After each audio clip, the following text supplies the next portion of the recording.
नमस्कार, मैं हूं चंदनवाल में आपका स्वागत है। तो अगर बच्चे बात भी कर लिए तो क्या इसका मतलब उन्हें ये मिल जाता है कि वो मार डाले मेरे बच्ची को? घर में 11 बेटे हैं हमारे, वो तो भाइयों से भी बात कर रही थी, सबके साथ गलत लगा देंगे कि लोग विश्वास दिलाते थे, लेकिन लोग कहते हैं ना कि पुलिस के पास कोई इमोशन नहीं होता। आज उन्होंने प्रूफ कर दिया कि उनके लिए कोई अपना नहीं है, कोई पराया नहीं, सब एक हैं। वो एक तराजू में सबको तौलते हैं। पैसा है तो वो उनके हैं और नहीं पैसा है तो किसी के नहीं। प्रशासन के हिसाब से ये कहा जाता है कि आपकी बच्ची की जो भी चीज़ें हैं उसको गोपनीय रखें। ये गोपनीय रखी गई है मेरी बेटी की बातों को। हम लोग गरीब आदमी हैं, उच्च न्यायालय में भी जाएंगे तो वहाँ भी ये लोग, जब इतनी बड़ी बात हो सकती है सर, तो कहीं भी हम लोग जाएंगे, हम लोगों को जो है हार ही मानना है। सिर्फ हमको भरोसा अगर है तो अपनी सरकार पे है, योगी जी पे है। यूपी के आजमगढ़ में 11वीं की छात्रा श्रेया तिवारी की मौत मामले में हर दिन नए प्रकरण सामने आ रहे हैं। 31 जुलाई 2023 को घटना के दिन ही परिजनों ने प्रिंसिपल और क्लास टीचर के ऊपर मुकदमा दर्ज कराया, तो आजमगढ़ की पुलिस ने धारा 306 और 201 के तहत गिरफ्तार कर जेल भेज दिया।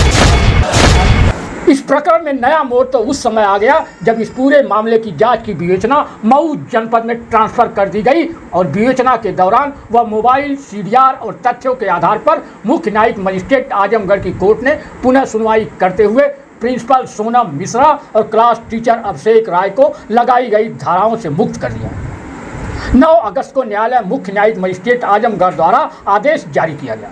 आदेश में साफ तौर पर बताया गया कि विवेचक क्षेत्राधिकारी नगर मऊ धनंजय मिश्रा द्वारा मुकदमा अपराध संख्या 291/23 के तहत धारा 306, 201 भारतीय दंड विधान के तहत थाना सिधारी जिला आजमगढ़ के मामले में प्रस्तुत प्रार्थना पत्र में 98/2023 स्वीकार किया जाता है। अभियुक्त गढ़ सोनम मिश्रा और अभिषेक राय प्रत्येक की तरफ से मुबलिक 20,000 की पीवी दाखिल करने पर उन्हें रिहा किया।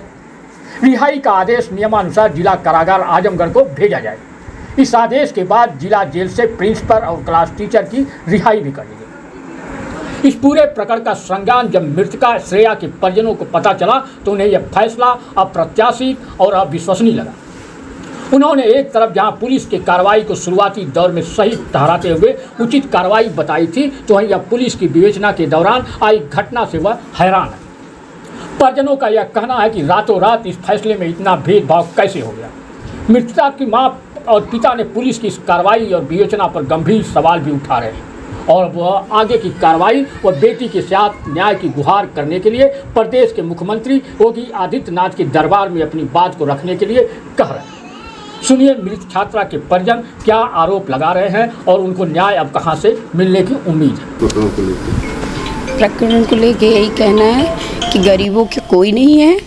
अगर गरीब है तो उसे सिर्फ हारना है, उसे दबाना है, बस यही है। और आज मैं हारी हूँ या दबाई गई हूँ, ये मुझे समझ में नहीं आ रहा है कि मैं आगे लड़ाई लड़ूँ भी कैसे लड़ूँ, किस पे भरोसा करके लड़ाई लड़ूँ। कौन मुझे न्याय दिलाएगा? मेरी बेटी चली गई तो मुझे मेरी बेटी तो नहीं, लेकिन मुझे न्याय से तो उम्मीद, न्याय तो मिलता। आज मेरी बेटी को न्याय भी नहीं मिल रहा है और उसके चरित्र पर इस तरीके से आरोप लगाए जा रहे हैं गंदे गंदे। क्या गरीब को जीने का अधिकार नहीं है? पुलिस का जो खुलासा है, जो जांच में खुलासा किया गया है, उसमें 2 लड़कों का नाम आ रहा है, वो क्या चीज़ है? सर हम कहते हैं बच्चे पढ़ रहे हैं, वो 1000 बच्चों से बात करते हैं, क्योंकि पहले वो गर्ल्स स्कूल में नहीं पढ़ती थी ना, वो बॉयज़ में भी पढ़ती थी। तो अगर बच्चे बात भी कर लिए तो क्या इसका मतलब उन्हें ये मिल जाता है कि वो मार डाले मेरे बच्ची को? एक आदमी के पर्सनल लाइफ में बहुत कुछ होता है, तो उससे क्या ये मिलता है कि कोई किसी को भी मार डाले?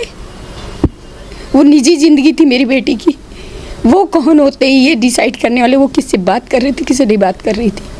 घर में 11 बेटे हैं हमारे, वो तो भाइयों से भी बात कर रही थी, सबके साथ गलत लगा देंगे। तो पुलिस ने जिस तरीके की जांच है उस पर क्या कहना आपका? सर मुझे तो, मैं बहुत शर्मिंदा हूँ कि मैंने ऐसे लोगों पे भरोसा किया जो लोग कभी मेरे साथ थे ही नहीं। मैंने कभी आप लोगों के सामने ये नहीं कहा कि नहीं प्रशासन मेरे साथ नहीं है।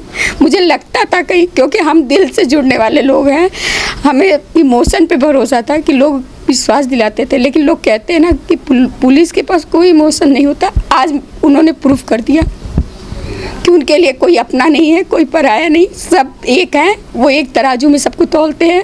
पैसा है तो वो उनके हैं और नहीं पैसा है तो किसी के नहीं है। विद्यालय पर इसलिए कार्रवाई हुई। मैंने शुरू से कहा कि अगर मेरी गलती है तो उसको भी साबित करिए और आपकी गलती है तो उसको साबित करिए। मैंने क्या मांगा था उनसे कि कैमरे की जांच करिए, कैमरा में मेरी बेटी गिरी है, कूदी है, ये बताइए। लेकिन उन्होंने ये कहाँ से प्रूफ किया कि मेरी बेटी ने किससे बात किया, किससे क्या किया, प्यार किया कि नहीं किया। वो ये सब क्यों उछाल रहे हैं? प्रशासन के हिसाब से ये कहा जाता है कि आपकी बच्ची की जो भी चीज़ें हैं उसको गोपनीय रखें। ये गोपनीय रखी गई है मेरी बेटी की बातों को। अगर उसके फ़ोन में कुछ मिला भी, इस तरीके से क्यों उछाला गया, क्यों पूरे उसमें प्रदर्शन किया गया, जबकि मेरी बेटी की बात ये हो रही है कि फरवरी के पहले तक, क्योंकि मैंने कहा है, मैंने सबको बताया मेरी बेटी फरवरी तक बात करती थी, क्योंकि मेरे ससुर एडमिट थे हॉस्पिटल में। मेरी बच्ची यहाँ अकेले रहती थी। अगल बगल के लोग हेल्प करते हैं ना, बाहर ही थोड़ी कोई आता है। कल मेरी बेटी का लास्ट हुआ था, 10वां था, लेकिन माँ बाप ने कुछ कहा नहीं है, क्योंकि जब से वो आ गई न्यूज़ तभी थाली सामने आई थी, निवाला तक मुंह में नहीं गया है। वकील साहब बोले कि तो कैसे ही खा गए सब। आज तक कानून की किसी किताब में इस तरीके से नहीं था। सर न्यायपालिका का काम था। नहीं ठीक है, थोड़ा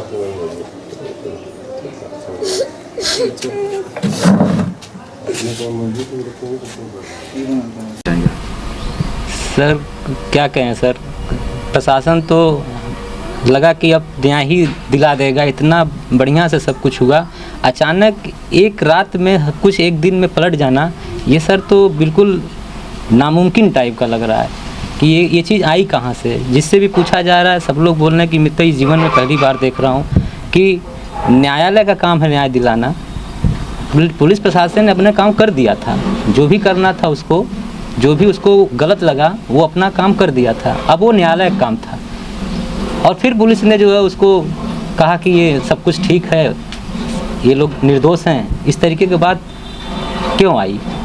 सर एक बात और जा रही है कि पुलिस ने विवेचना मऊ ट्रांसफ़र की, इसमें भी कुछ आपको नजर आ रहा है? सर मुझे डाउट तभी लगा जब एक ईमानदार, एक कर्मठ एसपी के हाथ से दूसरे ज़िले में चला जाना, वहीं से हमको डाउट लगा। लेकिन मुझे लगा कि सर सच तो सच होता है, लेकिन ये नहीं मालूम था कि उनको जो है इस तरीके से लोग अपने शक्ति के हिसाब से उसको खरीद लेंगे, दबा देंगे, ये सब चीज़ें आ गई।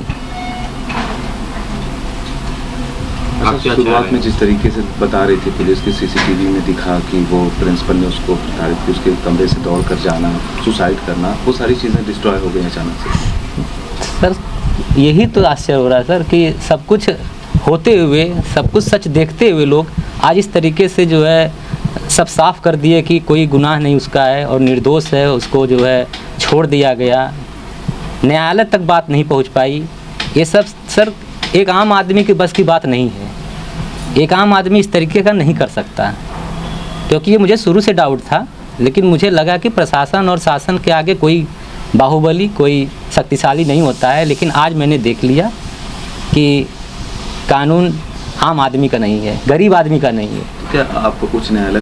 सर उच्च न्यायालय में हम लोग गरीब आदमी हैं, उच्च न्यायालय में भी जाएंगे तो वहाँ भी ये लोग, जब इतनी बड़ी बात हो सकती है सर, तो कहीं भी हम लोग जाएंगे हम लोगों को जो है हार ही मानना है।